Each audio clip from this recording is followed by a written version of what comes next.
Dvanajst,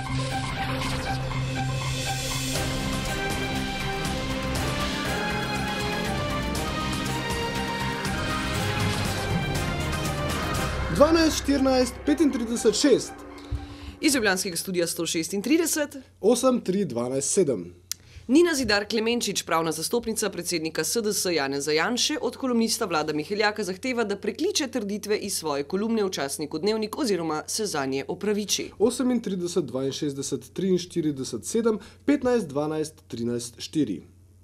To, kar se zdaj dogaja, to ni več vprašanje zapisov, niti ni vprašanje opozicije, ampak je vprašanje, to je case Janša. Vprašanje je, kaj se dogaja z Janšo, ne kaj se dogaja na relaciji politike ali celo na relaciji publicistike v razmerju do nekega izpostavljenega politika. Ne. To je vprašanje, a je kaj narobe z Janezom Janšo, ne, a je kaj narobe tle napisano bilo v tehle zapisi. 13, 5, 12, 7.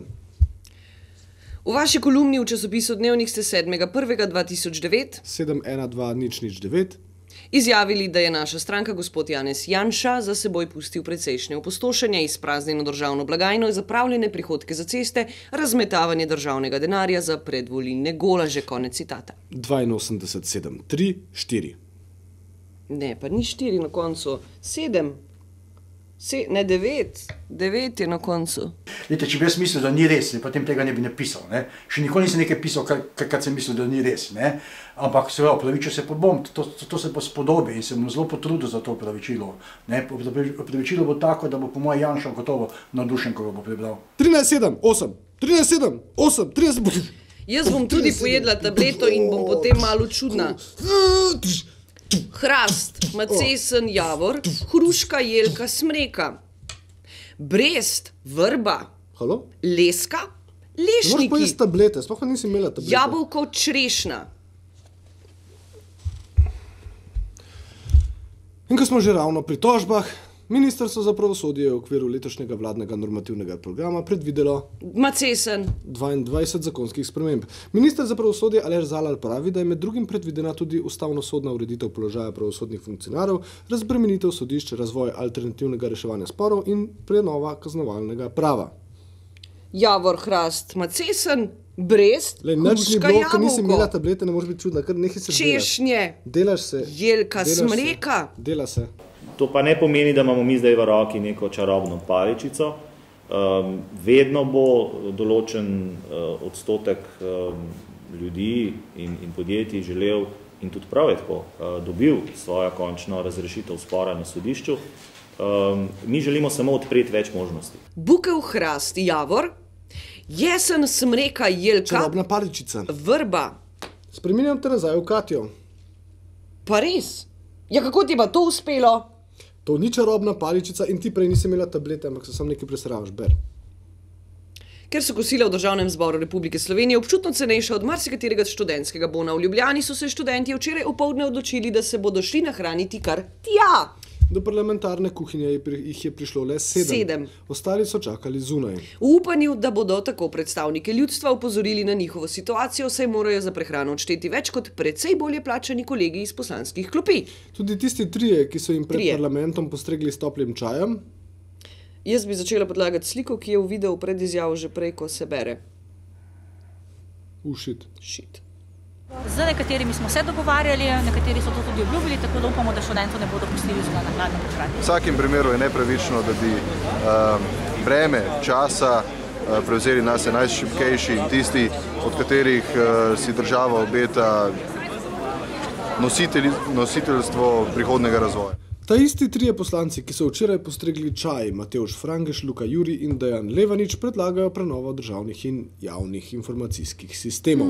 Zavzemajo se za opustitev uporabe licenčnih programov, to so tisti, ki imajo lice in programov, ki bi jih nadomestili z odprtokodnimi. Jure meni, da bi s tem prihranili veliko denarja in dodal, da bi zgolj državni zbor za nakup programskih licenc porabi več kot $500 000. A si videl, Jure meni in dodal? To sem jaz pisala. Ne, čak samo, stop, samo. Dej, fantje, sfukali boste recesijo, totalno, lej. Morate kupovati zdaj, ne pa nekaj šparati. Če ne bo noben nič kupil, kako bo tekstilna delavka tam dobila za majico? Madoniš, dajte, fante, si zres... Jaz prodam enega zetorja. Takoj svoj lonček predstav zdraven. Torej konkretno, da se začne z eno postopno prenovo, ker začnemo od najlažje, torej Explorer zamenjamo za Firefox, pa Microsoft Office zamenjamo za OpenOffice, ki je brezplačen, pa Outlook za poštno odjemanje z Thunderbirdom, naprimer. Kasneje pa tudi z zahtevnejšimi spremembami, kot je prav recimo tudi sprememba programskega okolja Windows z eno od brezplačnih različic, naprimer Linux. O dvojezičnih napisih, predpisih in podnapisih, čeprav to zadnje sem si izmislila, na avstrijskem Koroškem komentar dneva Matjaž Hanžek. Aus den zwei sprachige und Napisung, das Matjaž Hanžek Kommentarung viel. Kaj si predstavljate ob tejle sliki? Ali pa ob tej?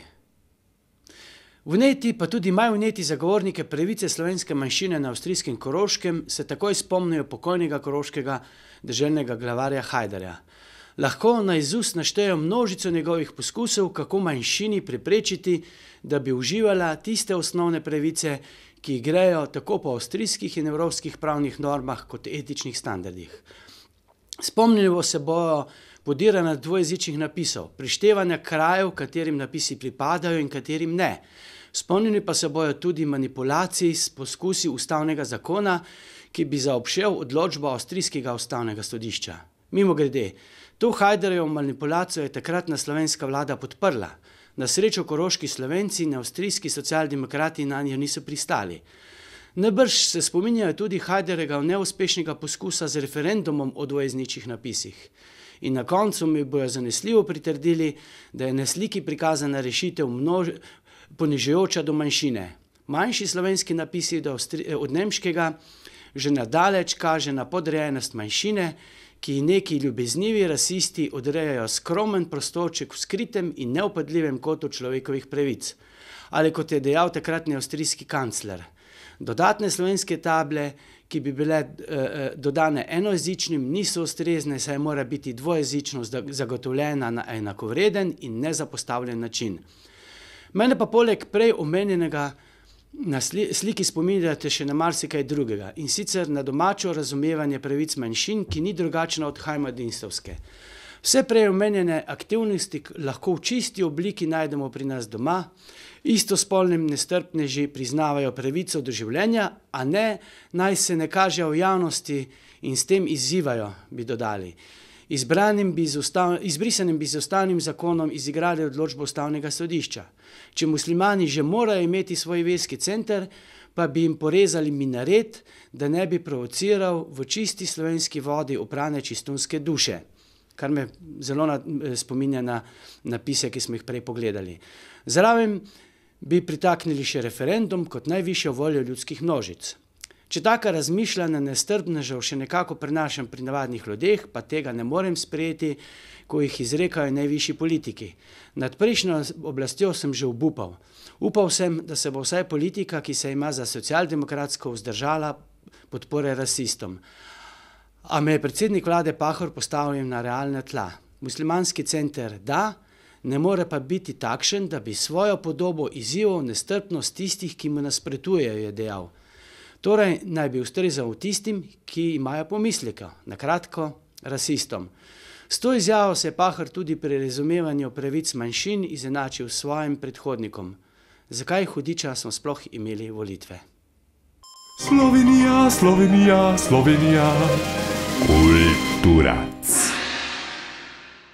Mur, mur, mur, murenski, mur, mur, mur, murenski, mur, mur, mur, murenski, murenski smo mi. Minuli petek so se predstavniki civilne iniciative Tržnice ne damo srečali z ministrico za kulturo Majdo Širca, ki se je odločila, da razveljavi odlok o začasni razglasitvi Plečnikove tržnice za kulturni spomenik državnega pomena. Naj spomnimo, da že nekaj let obstaja alternativna rešitev za gradnjo garaže pod Grajskim gričem, ki nam jo je predstavil pred meseci v Benetkah arhitekt Janko Rožič. Mislim, da bi garažna hiša pod tržnico ogrozila ta normalni delovni utrip in ker gre pravzaprav za eno izjemno občutljivo strukturo, se mogoče nikoli več v tej kvaliteti ne bi vzpostavila nazaj. Zato vsekakor mislim, da bi garaža pod Grajskim gričem dosti bolje rešila večino problemov, v bistvu, ki jih tudi ta del Ljubljane, kar se osebnega prometa tiče, dotika. Še vreme. Povsem normalno. Iz ljubljanskega studia 136. To so bile vesti na vesti. Ostanite še naprej z nami. Ej, a si ti meni vzel une gobice, ko so zašile tlele 2 tedna včeraj? So bile tvoje? Moje? Si normalen?